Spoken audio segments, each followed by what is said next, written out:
For the first little mental strategy, what you need to change in your head is your idea of each training session. So, what I mean by that is you need to be going into the workouts imagining you are building a house. So, every single hard workout you go and do, that's another brick on your house, or another roof tile, or a drywall, or anything. So, each time you go in and you train hard, that construction is getting a little bit closer to being done. With that, you need to bear in mind with training, there's it's almost a house that can't be completed. That you can never finish getting better. And different people will say different things, but that's my personal opinion. I think the potential that you have is far greater than you could ever realize within your lifetime. I think you could get very, very close if you really take it seriously and that's what you pursue in life. Said, it is a project that will never be finished. You can always get better.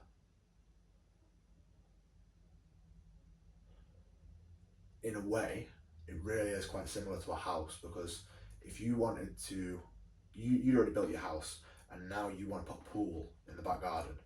Okay, well, that's going to be quite pricey. So these improvements that you make into the building, they kind of get more and more expensive, like as you go on. Like, I'm aware a house costs a lot to build, but each individual little thing you're adding is going to be more costly and you're going to pay a bigger price, which is exactly what happens when you train.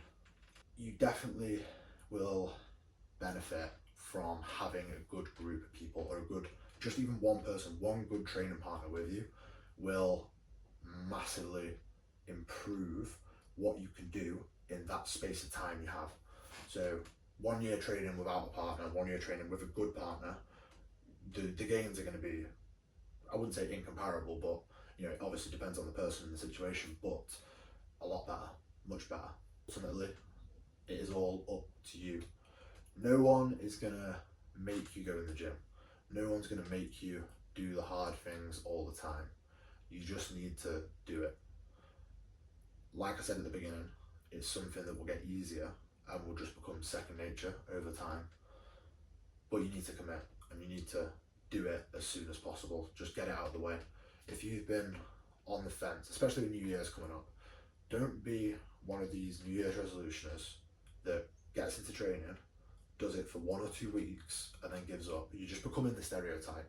Actually stick with it. If you say you're going to go to the gym 2, 3, 4 times a week, do it. Stick to what you say. Once you've done that for 1 or 2 months, you are going to see your results. You're going to be realizing the benefit of your hard work. That is then going to convince you that it's worth it. You are going to keep going to the gym, or you're definitely more likely to continue going. If you give up after 2 or 3 weeks, you've wasted 2 or 3 weeks and it's just pointless. It needs to become a habit, just like brushing your teeth. You need to just do it automatically, and that will happen to a degree after time. With that said, it will always get harder. Like I said earlier, the bigger improvements you want to make, the higher of a cost you pay. When you get to your first plateau as a beginner, you're probably gonna plateau maybe 6 months to a year. You'll probably make unbridled progress. It'll just be continuous, linear, if your training program's right. After the 6 months to 12 months, what's probably going to happen is you'll plateau. You'll find a way to get past the plateau. It might be adding frequency, changing the program, etc., etc. Then you'll probably hit another plateau shortly after. Well, shortly after, maybe 3 to 6 months. This is just spitballing. You're going to then find a way to get through that plateau again. What's going to happen after that is you're going to hit another, and it's just going to keep happening. In the grand scheme of things, it would be okay to miss a week, maybe 2 weeks of training, maybe up to a month if you had to go and, go to a war zone or something and you couldn't train. But really, otherwise, you should be training. It should be a habit, like brushing your teeth or showering. If you allow yourself to take time off, I would say within the first maybe 6 months, you're almost programming your brain that it doesn't matter that much. Imagine you went and got a job.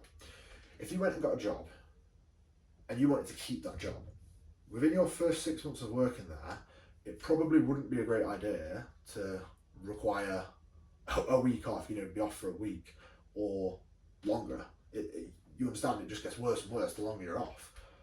So you need to really try and stick it out. I would say after a 6 month period, if you never miss the gym in 6 months, you are an outlier. I don't think many people will do that. Not what I've seen anyway. But if which is understandable because people get ill, people have things going on. You can't always be at the gym, and I understand that. If you're not doing it for a job or it's not your number one priority, I get that.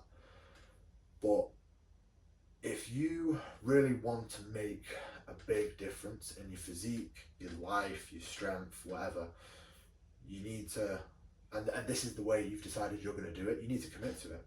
So, like I said earlier, if you say you're going to go 4 times a week, go 4 times a week, do it.